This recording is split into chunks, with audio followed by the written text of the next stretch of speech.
آج ہماری جتنی تعداد ہے دنیا میں، اتنی تعداد ہماری ماضی میں کبھی نہیں تھی۔ ظاہری اسباب اور دنیاوی قوت کے اعتبار سے آج جتنی طاقت ہمیں حاصل ہے، ماضی میں اتنی طاقت ہمیں کبھی حاصل نہیں تھی۔ لیکن ماضی میں ہم حکومت کرتے تھے، ماضی میں ہم حاکم تھے، آج ہم محکوم کیوں ہیں؟ آج ہم مظلوم کیوں ہیں؟ آج 1.5 ارب سے زائد عددی قوت رکھنے والی مسلم دنیا، تمام تر دنیاوی وسائل رکھنے کے باوجود آج اس قدر قسم پرسی اور پسماندگی اور زبوں حالی کا شکار کیوں ہے؟ آج اسلحے کی قوت بھی ہے، فوجی قوت بھی ہے، آج 56 مسلم ممالک ہیں، ہر طرف مساجد ہی مساجد ہیں، درسگاہیں ہیں، علماء کی کثرت ہے، آج ہم ایٹمی طاقت ہیں، آج سب کچھ ہے۔ لیکن کیا وجہ ہے کہ وہ افرادی قوت کے اعتبار سے بہت کم ہونے کے باوجود وہ جہاں سے گزر جاتے تھے دشمنوں کے سینوں میں کپ کپی طاری ہو جاتی تھی، اور ہم جہاں سے گزرتے ہیں دنیا ہمیں دیکھ کر ہنستی ہے، ہمارا تمسخر اڑاتی ہے، ہماری تحقیر اور تذلیل کی جاتی ہے۔ آخر اس کی وجہ کیا ہے؟ فرق کیا ہے ہم میں اور ان میں؟ میرے دوستو، فرق صرف یہی ہے کہ وہ تعداد میں کم تھے لیکن ان کے پاس سجدوں کی لذت تھی، سجدوں کی قوت تھی۔ ہم تعداد میں بہت زیادہ ہونے کے باوجود سجدوں کی لذت سے محروم ہے۔ فرق یہی ہے۔ ہمارے پاؤں قبر میں ہے لیکن ابھی تک نہ خود عبادت میں استقامت، نہ خود سجدوں کی حقیقی لذت حاصل کر پائے، اور نہ ہی اپنی اولاد کے دلوں میں یہ جذبہ بیدار کر سکے۔ ماضی میں تعداد میں بہت کم تھے لیکن آخر وہ کون سی روحانی قوت تھی جو ہمیں توپوں سے لڑا دیا کرتی تھی؟ تھے ہم ایک تیرے مارکا آراؤں میں، خشکیوں میں کبھی لڑتے کبھی دریاؤں میں،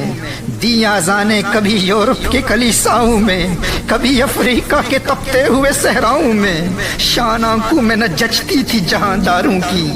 کلمہ پڑھتے تھے ہم چھاؤں میں تلواروں کی، ہم جو جیتے تھے تو جنگوں کی مصیبت کے لیے، اور مرتے تھے تیرے نام کی عظمت کے لیے،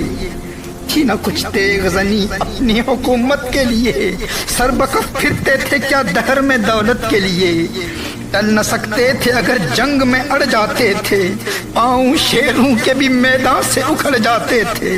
تجھ سے سرکش ہوا کوئی تو بگڑ جاتے تھے، تیغ کیا ہے ہم توپ سے لڑ جاتے تھے،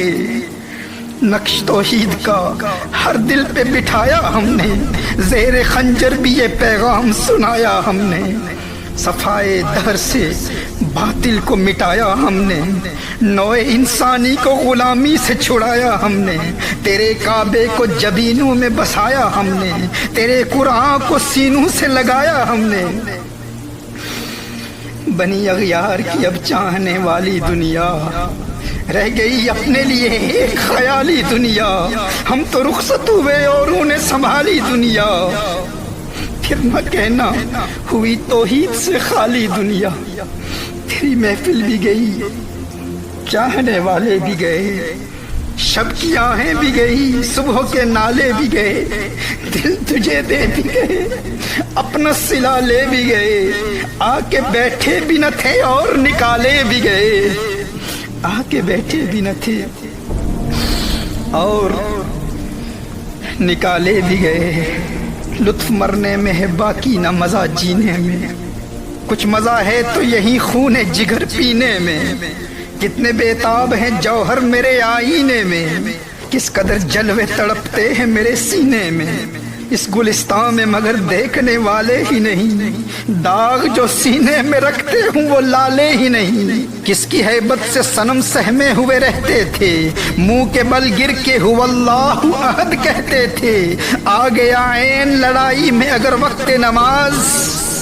آ گیا عین لڑائی میں اگر وقت نماز، قبلہ روحوں کے زمین بوس ہوئی قوم حجاز، ایک ہی صف میں کھڑے ہو گئے محمود و ایاز، نہ کوئی بندہ رہا نہ کوئی بندہ نواز، بندہ و صاحب و محتاج و غنی ایک ہوئے، تیری سرکار میں پہنچے تو سبھی ایک ہوئے، تیری سرکار میں پہنچے تو سبھی ایک ہوئے، چاک اس بلبل تنہا کی نوا سے دل ہوں، جاگنے والے اسی بانگے درا سے دل ہوں، یعنی پھر زندہ نئے عہد وفا سے دل ہوں، پھر اس بادئے دیرینہ کے پیاسے دل ہوں، عجمی خم ہے تو کیا میں تو حجازی ہے، عجمی خم ہے تو کیا میں تو حجازی ہے، نغمہ ہندی ہے تو کیا لے تو حجازی ہے، نغمہ ہندی ہے تو کیا لے تو حجازی ہے، آج پوری دنیا کے مسلمانوں پر جو ظلم و تشدد ہو رہا ہے، ہماری ناکامی کا سبب کیا ہے اور ان کی فتح و کامرانی کا راز کیا تھا؟ وہ تعداد میں کم تھے لیکن پھر بھی دنیا میں چھائے ہوئے تھے۔ آخر کیوں؟ اس لیے کہ انہیں سجدوں کی لذت حاصل تھی۔ وہ 313 تھے لیکن جنگ کے میدان میں سجدے میں گر کر رب کو پکارتے تھے۔ وہ خلاق کائنات کی بارگاہ میں اپنی جبین نیاز خاک آلود کرنے کی لذت حاصل کرتے تھے۔ اپنے جسم کے 8 اعضاء کو زمین پر بچھا کر اپنی ناک اور پیشانی کو زمین پر رگڑتے ہوئے انتہائی عاجزی، تذلل، تضرع اور خشوع و خضوع کے ساتھ اپنی کمزوری اور اپنے ادنا ہونے کا اعتراف کرتے ہوئے سبحان ربی الاعلیٰ کے ترانے الاپتے، تمام جہانوں کے رب کی عظمتوں کا اعلان کرتے، تو یہ حضوری قلب والا سجدہ ایسے اللہ کے پیاروں کو معرفت حق کی منزلوں تک پہنچا دیا کرتا تھا۔ میرے دوستو، جنہیں سجدوں کی لذت سے روحانی قوت ملتی ہے وہ کبھی سجدہ قضا نہیں ہونے دیتے، اگرچہ وہ میدان جنگ میں ہوں، اور اسی لیے دنیا کی کوئی طاقت انہیں شکست نہیں دے سکتی تھی۔ انہی سجدوں میں وہ اللہ کو پکارتے اور اللہ کی غیبی مدد حالت جنگ میں نازل ہوتی، اور حالت جنگ میں بھی کبھی ان کا سجدہ قضا نہیں ہوتا تھا۔